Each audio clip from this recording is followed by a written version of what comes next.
Pour commémorer la Grande Guerre, la communauté de communes de Cattenom et environ avait décidé de frapper un grand coup à Cattenom cette année.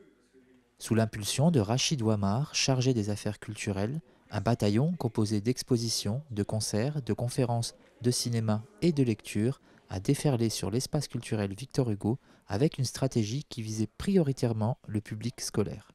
C'est quasiment 600 scolaires en comptant les collégiens qui vont cette année découvrir l'année 2016 de l'exposition. Donc le but, c'est de revenir sur cette grande guerre. Vous savez que le dernier des poilus nous a quittés il y a maintenant quelques années. Je crois que le rôle des collectivités est aussi de transmettre et d'avoir ce devoir de mémoire.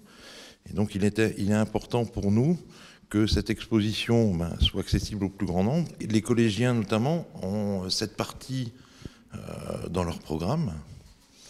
Donc il était intéressant pour nous d'aller au-delà. Et puis les collégiens, c'est aussi bien souvent des jeunes de notre territoire. Le but, c'est quand même de garder en souvenir au niveau des nouvelles générations ce lien pour que plus jamais on se retrouve dans des conditions identiques avec la misère et les difficultés que ces gens ont vécues.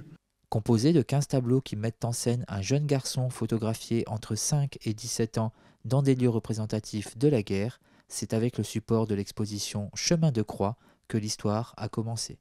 Je fais pas un travail d'historien uniquement, c'est pas mon métier, je fais un travail photographique sur de l'histoire et à travers des tableaux, des images, des textes, on rentre dans la bataille de Verdun d'une face par l'homme et on collecte plein de petites histoires qui finalement, quand on les met en lien, ont écrit la grande histoire.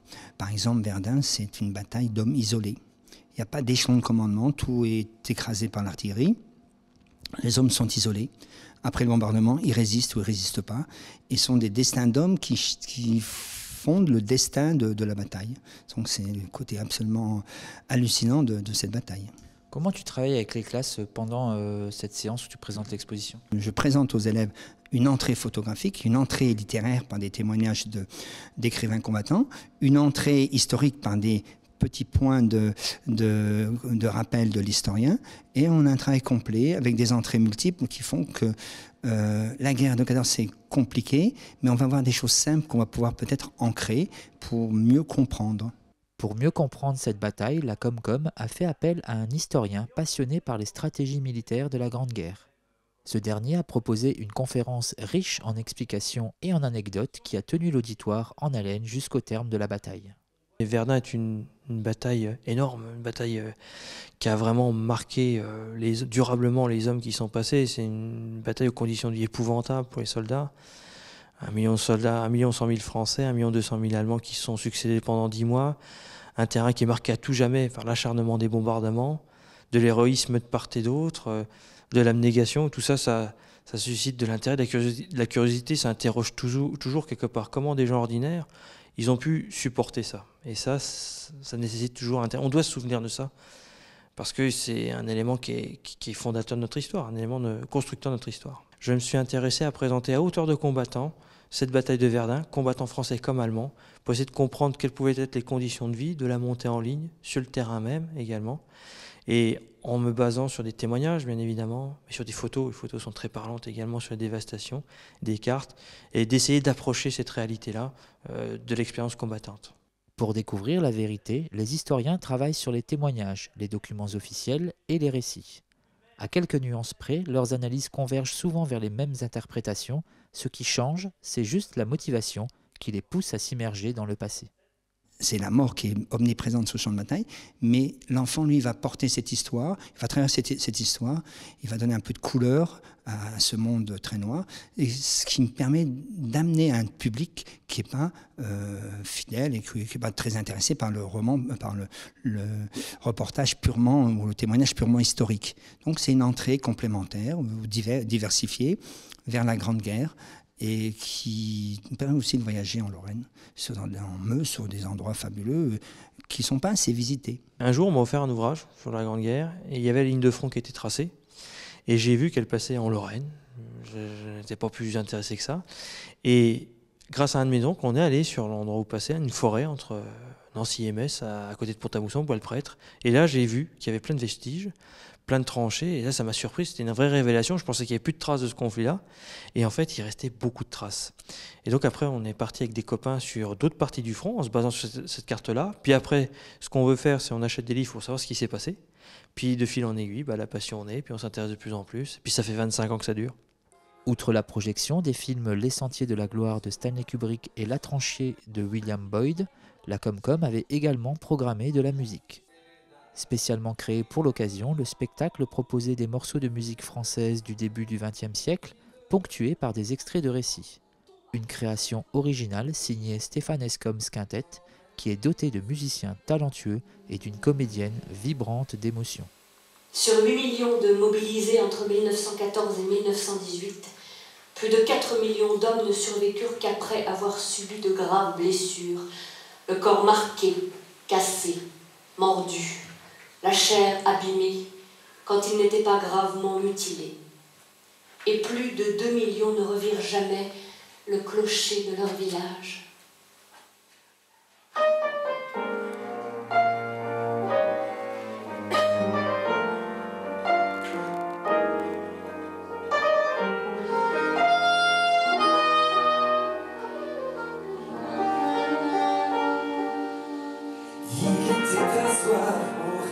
Joyeux, qui n'avait jamais froid aux yeux. Il fallait le voir sur le terrain, toujours plein d'entrain, chantant un refrain. Quand on l'a tranché, les soldats assis soufflaient tristement. Et j'ai rencontré les principaux des collèges pour peut-être faire travailler certaines classes sur des paroles que le groupe de musique mettra, même si ça interviendra un peu plus tard, mais ça fait rien, on ira jusqu'au bout de la réflexion, mettra donc en musique. Je pense qu'il est intéressant de voir aussi les jeunes d'aujourd'hui retranscrire les chansons des paroliers des années 14, 18 et autres, avec leurs mots à eux, avec leurs mots actuels. La médiathèque n'est pas restée orpheline côté lecture, puisqu'une matinée a été consacrée à une animation intitulée « Monsieur Palou s'en va en guerre ». Ce drôle de personnage a déambulé dans les travées de la médiathèque pour déclamer, les yeux dans les yeux et sous un parapluie, des poèmes bien choisis. Chez moi, j'ai une poétothèque assez impressionnante, sélectionnée et rangée par thématique. À partir de là, j'ai fait des recherches, que ce soit dans des bouquins, les fameux bouquins Paroles de Poilu, que ce soit dans des poèmes de la thématique portant sur la paix et la guerre. Et en fait, ensuite, j'ai choisi tout bêtement ce qui me parlait le plus, qui me secouait le plus. Donc ça fait quelques semaines que j'ai le moral un peu en berne par rapport à cette thématique. Mais voilà, quoi, c'est ça, c'est l'important. Et là, l'important est de montrer que ce soit la poésie, que ce soit les missives, on n'est pas dans l'élitisme, on est dans des choses qui peuvent parler. Et mes interventions s'appellent Monsieur Palou, ceci étant mon nom de scène, Monsieur Palou s'en va en guerre et contre la guerre, bien évidemment. Riche en émotions et riche en diversité, la série d'animation portée par la communauté de communes de Cattenom et environ, à l'espace culturel Victor Hugo, a eu le mérite de mettre en avant que le partenariat entre une institution et un lieu culturel profite à tout le monde, du plus jeune au plus vieux des visiteurs. La cellule culturelle de la Comcom peut d'ores et déjà préparer ses munitions pour l'année 2017, nouvelle année de commémoration, car c'est en quelque sorte son devoir. La communauté de communes de Cattenom, vous le savez, vient de fêter ses 30 ans, donc aujourd'hui on a la maturité suffisante pour pouvoir s'engager dans de nouvelles actions. Et dans le cadre de nos saisons culturelles, de notre saison culturelle, c'est aussi à la fois de marier la culture et de marier l'histoire. L'AGEM, Association Générale des Écoles Maternelles, proposait une quinzaine consacrée à la découverte de l'école pour les parents. C'est dans ce cadre que les écoles maternelles cattenomoises ont participé à cette manifestation avec la particularité à l'école Victor Hugo d'y entrer pour animer l'école autour d'un thème fédérateur. La pomme, le fruit de l'automne d'abord, et puis facile à développer dans tous les sens. C'est-à-dire, lorsqu'on a pensé pomme, m'est venu à l'idée le jeu de mots, la pomme dans tous ses états. Mais oui, vraiment dans tous ses états. La pomme en pompon, la pomme en tampon, la pomme en peinture, la pomme en papier, la pomme en mosaïque de pommes, la pomme en cuisine, bien sûr. Ça, c'est ce qui vient à l'esprit de tout un chacun. Encore faut-il l'adapter pour que ce soit faisable par tout un chacun, justement, avec des enfants de 3 à 5 ans, en petits groupes de 4 ou 5, ce qui n'est pas évident du tout. C'est en conseil des maîtres que l'équipe éducative a choisi la thématique, mais aussi les animations qui seraient proposées aux enfants ce jour-là. Et c'est le jour J que 7 parents ont eu le privilège de découvrir le programme concocté par les enseignants et les ATSEM de l'école. Aujourd'hui, on a coupé les pommes avec les enfants. Ensuite, on a fait du jus. Donc, on a aidé les enfants à mettre les pommes dans l'extracteur. On a observé ce que ça donnait, donc le jus, les restes qui vont après au composteur. Et ensuite, on a fait des brochettes de pommes et de pain d'épices. Alors j'ai fait des pommes en pelote de laine. C'est avec un morceau de carton, on enroule la laine autour et puis après on découpe pour faire un petit pompon, c'est comme un pompon. D'autres ateliers étaient au menu. Mosaïque de pommes, sculpture de pommes, carte de vœux, pommes au four, brochettes de pommes et de pain d'épices. Qu'est-ce que vous pensez de l'initiative de faire cette journée de la pomme avec les parents à l'école? Je trouve que c'est super sympa parce que ça permet aux parents de partager un moment avec la maîtresse, de voir comment leurs enfants évoluent et puis de passer un moment avec son enfant en dehors de la maison aussi. C'est très bien, ça permet de partager des moments avec et son enfant et d'autres enfants et puis d'occuper un mercredi qui n'est apparemment pas assez rempli. Comment les enfants y sont avec vous? Très gentils, ils écoutent comme avec la maîtresse, ils posent des questions, ils vont vers nous, donc ça se passe bien. Qu'est-ce que vous pensez de cette initiative de faire venir les parents et les faire participer à une journée pour qu'ils voient ce que vous faites sur une matinée? Alors je pense que c'est bien. Je pense que ça peut être rassurant pour eux. Je pense que ça peut être bien pour leur enfant de se montrer élève parce que finalement dans la famille on les voit enfants, on les voit partenaires de jeu, on les voit enfants apprenants, mais apprenant la vie sociale seulement. Alors à l'école on a la vie sociale, puis on a plein d'autres petites choses. Et puis à l'école c'est une famille agrandie quand même parce que c'est une famille qui est 41 enfants plus 4 adultes. Donc c'est plus un papa, une maman, 1, 2 ou 3 enfants. On est déjà dans une micro-société. Donc je trouve que c'est une bonne initiative d'ouvrir les portes. Montrer aux parents ce que les enfants font à l'école, transmettre leur savoir-faire, les voir évoluer dans une école qui développe leurs compétences dans la vie quotidienne, des critères de qualité qui font le bonheur du petit écolier. De quoi ravir les parents présents et pour les autres, pas de regret puisque leurs enfants sont revenus les bras chargés de leur création autour de la pomme. La rentrée littéraire, c'est le moment où les dévoreurs de livres font la chasse aux romans incontournables. La médiathèque leur mâche le travail en sélectionnant une série d'ouvrages présentés en toute convivialité à l'occasion d'un petit déjeuner. Ils me parlent de leur lecture, parfois ils lisent des choses dont je ne connais pas. Donc je m'y intéresse aussi et après on en reparle. Et parfois j'achète effectivement des choses dont ils me parlent ou ce qu'ils ont lu.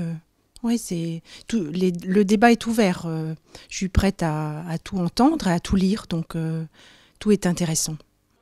Idées, envies, échanges, les adhérents de la médiathèque sont friands de conseils, qui plus est par Nathalie qui connaît leur goût et sait les aiguiller avec discernement et sagesse.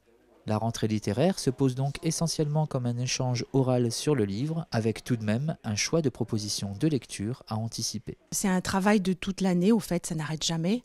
On les sélectionne en lisant dans la presse, en regardant sur Internet. On est à l'écoute de tout ce qui sort, de tout ce qui se dit. Et je lis beaucoup, donc voilà, j'essaye d'être au courant de tout ce qui se passe. Et en plus, on a une revue, on est abonné à une revue, Page. Donc c'est la page des libraires. C'est tous les libraires qui choisissent aussi leurs livres, qui en parlent. Ils parlent des auteurs, etc. La rentrée littéraire, c'est 560 nouveaux ouvrages qui sortent en l'espace d'un mois. La médiathèque ne peut pas tous les acheter, mais vous trouverez certainement votre bonheur dans la sélection 2016. Sinon, vous pouvez toujours demander aux bibliothécaires qui sauront vous faire vibrer, vous faire voyager ou vous donner des insomnies. Une petite perle, c'est mon auteur favori, c'est David Vann, qui a sorti cette fois-ci Aquarium. Et ça, c'est vraiment un livre super et c'est époustouflant. Donc, c'est à lire. Je ne vais pas tout dévoiler, mais l'histoire, c'est toujours des familles déchirées. Donc là, c'est une histoire familiale. Et à un moment donné, comme dans tous ces romans, ils sortent un peu de leur contexte et ça devient terrible, mais d'une force, d'une puissance inimaginable. Donc on voit que l'être humain peut aller très loin dans les deux sens, mais c'est vraiment à découvrir et à lire. Cet auteur est incroyable. L'incroyable et incontournable Amélie Nothomb, qui a sorti Rick et à la houppe, cette fois-ci encore un conte revisité, et comme Barbe Bleue qu'elle avait fait. Et donc c'est l'histoire d'un petit enfant qui est très laid, et tout le monde connaît Rick à la houppe. Et donc il rencontre une fille qui est très belle, mais un peu bête. Donc lui, il est très intelligent et laid, et elle est très belle, mais un petit peu simplette. Donc c'est une belle histoire, et elle a revisité ça à sa manière, qui c'est super intéressant et toujours agréable à lire.